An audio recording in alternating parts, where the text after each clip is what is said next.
प्रदेश में general election है, लोकसभा का चुनाव चल रहा है। उसके साथ साथ हिमाचल प्रदेश में 6 बाई इलेक्शंस भी हैं।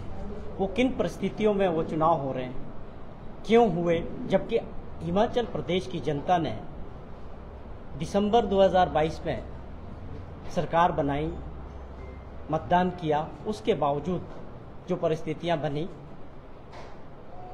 6 कांग्रेस के ऐसे विधायक जिन्होंने अपनी महत्वाकांक्षा के लिए हिमाचल प्रदेश की जनता पे, जहां से वो चुनकर आए थे, उनके ऊपर दोबारा से एक चुनाव का बोझ डाला और अपनी पार्टी को, अपने मतदाताओं को, अपनी सरकार को धोखा दिया। भाजपा के साथ मिलकर साजिश रची सरकार गिराने की। उस सरकार को जो प्रजातंत्र में जनता द्वारा बनाई गई थी, 5 साल के लिए थी।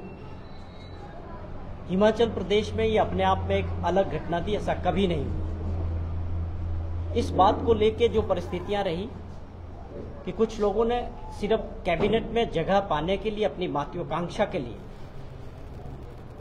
सरकार गिराने का प्रयास किया। सरकार नहीं गिरी। सरकार उस दिन भी बहुमत में थी, आज भी बहुमत में है और आगे भी बहुमत और बढ़ेगा। भाजपा के लीडर्स के साथ आप ये कहें कि जो प्रदेश के नेता थे, उनके साथ मिलकर जो साजिश रची गई धन बल के जरिए, स्वाभाविक तौर पे धन बल का मिसयूज हुआ। अदरवाइज ऐसी कौन सी वजह थी कि उनको भाजपा के लोग हेलीकॉप्टर के जरिए 1 महीने तक 5 स्टार होटल्स में ठहराते रहे, कभी पंचकूला में, कभी उत्तराखंड में, कभी गुड़गांव में, और हेलीकॉप्टर से उनको लाना जाने का खर्चा। और उसके बावजूद आप देखें कि उन सभी लोगों को जो वो बागी और दागी। हमारा पहला प्रश्न है कि ऐसी क्या मजबूरी थी कि आप कांग्रेस के बागियों को जो है भाजपा को क्यों टिकट देने पड़े? आपकी क्या डील थी उनके साथ? डील यही थी कि सरकार गिरानी थी, जो जनता की चुनी हुई सरकार थी, जिसको चुन के अभी 15 महीने हुए। तो आपकी महत्वाकांक्षा थी और आपके इंटरेस्ट थे कि आपने उनके चलते जो है प्रदेश की जनता के ऊपर, हिमाचल प्रदेश का नाम खराब किया, देवभूमि का, और अपनी महत्वाकांक्षा के लिए ये सब कुछ किया। इसका जवाब प्रदेश की जनता देगी, हमें पूरा उम्मीद है। ये मामला जनता की अदालत में जा चुका है और इस बात को लेकर गुस्सा भी है। उन 6 क्षेत्रों में नहीं है, पूरे प्रदेश में है। कि ऐसा नहीं होना चाहिए था। हिमाचल प्रदेश में एटलीस्ट लोग इस चीज को बिल्कुल एक्सेप्ट नहीं करते। आपकी कोई बात है, कोई आपकी समस्या है, आप परिवार के अंदर उसको सुलझाएं। सरकार 5 साल के लिए थी, आपकी मंत्रिमंडल बनने की इतनी डेस्परेशन थी कि आप साजिश कर रहे हो, आप धोखा दे रहे हो। मुझे लगता है कि इस बात का फैसला 1 तारीख को होगा और 4 तारीख को इस साल जनता के सामने निकलेगा। जहां तक सवाल है सुधीर शर्मा जी की, अगर मैं बात करूं, जब इनके पिता श्री पंडित संतराम जी का निधन हुआ तो कांग्रेस पार्टी ने सुधीर शर्मा जी को बैजनाथ से बाई इलेक्शन में उतारा। मैं ये इसलिए जिक्र कर रहा हूं कि पार्टी ने क्या नहीं किया इन लोगों का, और वो चुनाव वो हार गए। उसके बाद दोबारा जब जनरल इलेक्शन आया असेंबली का, फिर से इनको उतारा गया और ये विधायक बने।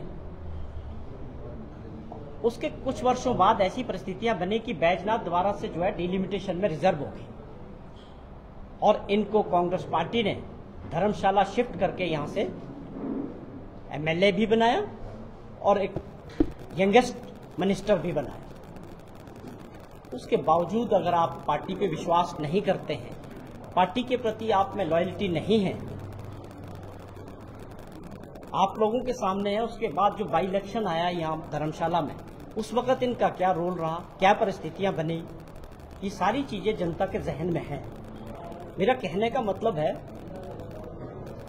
कि आपके मन में अगर आप धोखा देने की प्रवृत्ति हो तो आप क्या करोगे, क्या विश्वास करोगे किसी पे?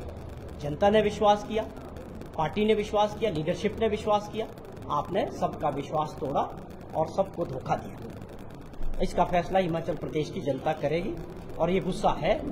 और मैं समझता हूं प्रदेश की जनता एक ऐसे ये जो सरकारें गिराने का और जो देश का कानून है एंटी डिफेक्शन लॉ, उसका उल्लंघन जहां भी हो रहा है वहां हिमाचल प्रदेश की जनता एक मैसेज सेट करेगी। यहाँ से ये फ्यूचर में एक एग्जाम्पल सेट होगा कि जो लोग अपने स्वार्थ के लिए सरकारें गिराने का काम करते हैं और अपने स्वार्थ के लिए पार्टियां बदलने का काम करते हैं, उनको कैसे जमीन पर लाया जाता है, ये हिमाचल प्रदेश की जनता बताने वाली है। और ये मैसेज पूरे देश में जाने वाला है। इसका एक बहुत बड़ा मैसेज होगा आने वाले समय में, जो लोग ऐसे हैं जो ये सरकारें गिराने का काम करते हैं। हमारी सरकार को बने तकरीबन 15 महीने का समय हुआ। हमारी सरकार ने और माननीय मुख्यमंत्री जी ने 15 महीने में बहुत सारी जो कमिटमेंट्स थी गारंटीज के तौर पे कांग्रेस पार्टी की, उनको आगे बढ़ाया। उसमें चाहे ओपीएस की बात थी, पहली कैबिनेट पे 1,36,000 कर्मचारियों को ओपीएस के तहत लाना और उनको उसका बेनिफिट मिल रहा है। उसके बावजूद आप बात करें कि जो हमने सम्मान निधि महिलाओं को देने की बात की थी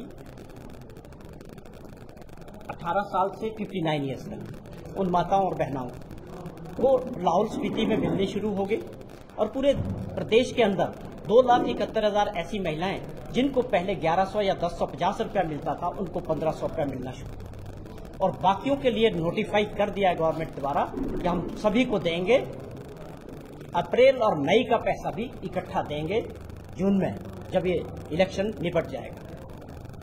18,000 रुपया एक महिला को साल में मिलेगा। हमें इस बात की हैरानी है, मैं आप लोगों के माध्यम से विपक्ष के नेता ठाकुर जयराम जी से पूछना चाहता हूं, क्या आप महिला विरोधी हैं? आप अपनी टीम को लेके इलेक्शन कमीशन में गए, इसको रुकवाने के लिए आप लोगों ने सबने उसको कवर किया।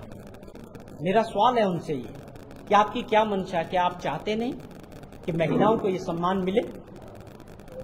ये तो इलेक्शन कमीशन है जिन्होंने उसकी इजाजत दी कि आप अपने फॉर्म भरिए, इस स्कीम को चालू रखिए, क्योंकि गवर्नमेंट ने घोषणा की है। तो यहाँ भाजपा को और उनके नेताओं को अपना स्टैंड क्लियर करने की जरूरत है कि आप इस सम्मान निधि का विरोध क्यों कर रहे हैं, इसके पीछे क्या कारण। दूसरा सवाल, क्या ये बता पाएंगे कि आप ओपीएस के साथ हैं या नहीं है? आप इसका विरोध करते हैं। भाजपा के लोगों को और नेताओं को ये बताना चाहिए, क्या हिमाचल प्रदेश पहला ऐसा राज्य बना जो ओपीएस दे रहा है या नहीं दे रहा? जयराम जी को ये स्थिति स्पष्ट करनी चाहिए। जो गारंटियां हमने कमिटमेंट की थी उनको हमने पूरा किया।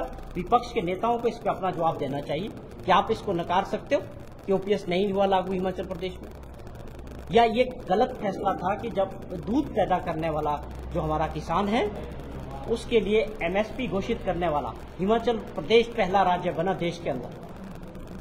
क्या ये गलत काम है कि 9 से 10 रुपए लीटर दूध की कीमतों में इजाफा किया गया?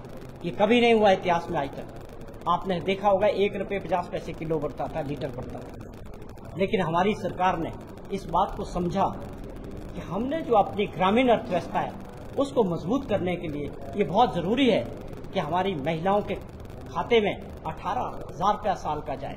हमारे जो ये दूध पशुपालक हैं उनको कम से कम 15 से 20,000 रुपये का अपना जब इनकम होगी तो अपना धंधा नहीं छोड़ेंगे।